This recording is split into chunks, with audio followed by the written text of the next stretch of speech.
من السماء الى الارض. اسی لیے دوسری روایت کے اندر ارشاد فرمایا من اتبعہ کان علی الہدی ومن ترکہ کان علی الضلالہ. جس نے قرآن پاک کے مطابق اپنی زندگی کو بنایا وہ ہدایت پر آ گیا، اور جس نے قرآن پاک کو چھوڑ دیا وہ سراسر گمراہی پر رہا.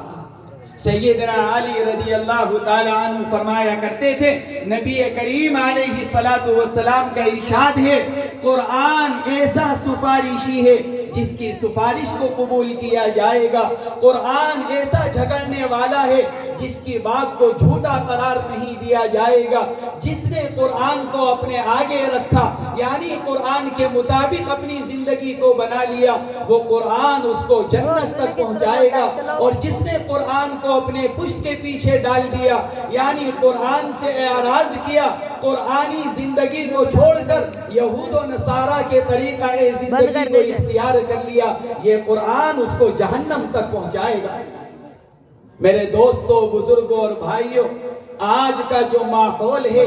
آج کے جو حالات ہیں، میں یہ عرض کیا کرتا ہوں آج کے حالات میں جو چاہے مسلمانوں کے حالات کا سبب بیان کریں اور ان مسائل سے نکلنے کا حل بیان کریں، لیکن اللہ اور اللہ کے رسول نے حالات کے آنے کا جو سبب بیان کیے ہیں اور حالات سے نکلنے کا جو حل بتلایا ہے وہ صرف اور صرف یہ بتلایا ہے کہ قرآن پاک کو مضبوطی کے ساتھ پکڑا جائے، قرآن پاک کو اپنی زندگی میں لایا جائے، قرآن کے مطابق اپنی زندگی کو بنانے کی محنت کی جائے، قرآن کے مطابق اپنی زندگی کو گزارا جائے. میرے دوستوں، بزرگوں اور بھائیوں، بڑے حضرت جی حضرت مولانا محمد الیاس صاحب رحمت اللہ علیہ فرمایا کرتے تھے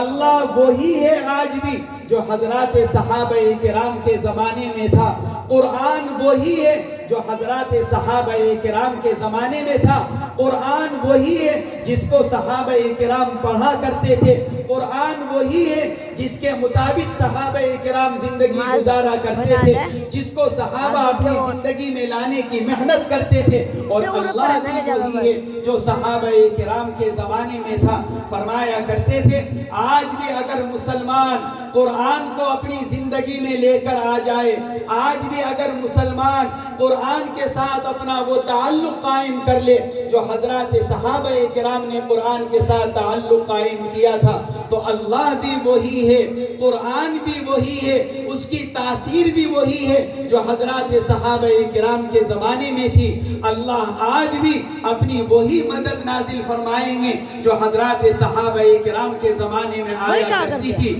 اللہ وہی عزت مرحمت فرمائیں گے جو اللہ نے اپنے اسلاف کو مرحمت فرمائی ہے. اللہ آج بھی مسلمانوں کو وہی کامیابی مرحمت فرمائیں گے جو اللہ نے پہلے لوگوں کو مرحمت فرمائی ہے.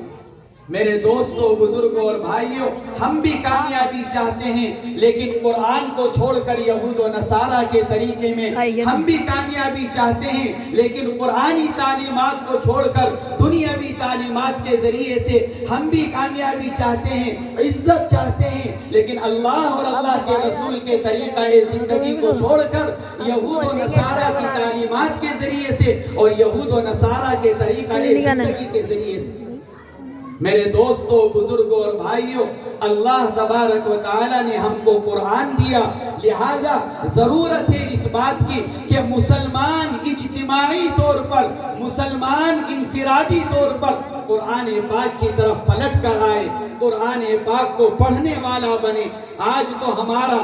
حال یہ ہے کہ سال گزر جاتے ہیں زندگی کے اوپر، پورا سال گزر جاتا ہے لیکن قرآن پاک کھول کر پڑھنے کی توفیق نہیں ملتی. پورا مہینہ گزر جاتا ہے، قرآن پاک الماری میں رکھا رہتا ہے، ہمارے گھروں میں قرآن پاک پڑھا نہیں جاتا.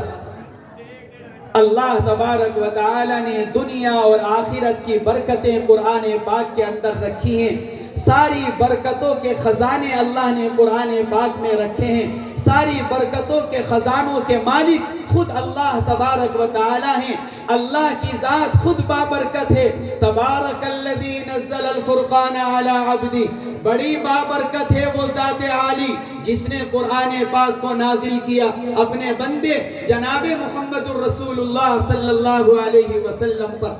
اللہ کی ذات بابرکت ہے، یہ قرآن بابرکت ہے۔ وَهَذَا ذِكْرٌ مُبَارَكٌ أَنزَلْنَا، یہ برکتوں والا ذکر ہے، یہ برکتوں والی کتاب ہے، یہ برکتوں والی نصیحت ہے جس کو ہم نے اتارا ہے اپنے بندوں کے لیے۔ میرے دوستوں، بزرگوں اور بھائیوں، اللہ کی ذات بابرکت، قرآن بابرکت، جس نبی پر نازل ہوا بابرکت، جس مہینے میں نازل ہوا بابرکت، لیکن آج مسلمان ان ساری برکتوں کو چھوڑ کر برکتیں دوسرے ذرائع کے اندر تلاش کر رہا ہے۔ چاہتا ہے زندگی میں برکت آئے، چاہتا ہے گھروں میں برکت آئے، چاہتا ہے کہ تجارتوں میں اور کمائیوں میں برکت آئے، اولاد میں برکتیں آئیں، لیکن میرے دوستوں، بزرگوں اور بھائیوں، اللہ کے نبی علیہ السلام کا ارشاد ہے تبرک بالقرآن فإنہ کلام اللہ تعالی، جس کو برکت حاصل کرنی ہو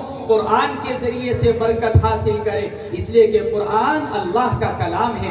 اللہ کے اندر سے نکل کر آیا ہے۔ اللہ کو اپنے کلام سے زیادہ کوئی چیز محبوب نہیں ہے، اللہ کو اپنے کلام سے زیادہ کوئی چیز پسند نہیں ہے۔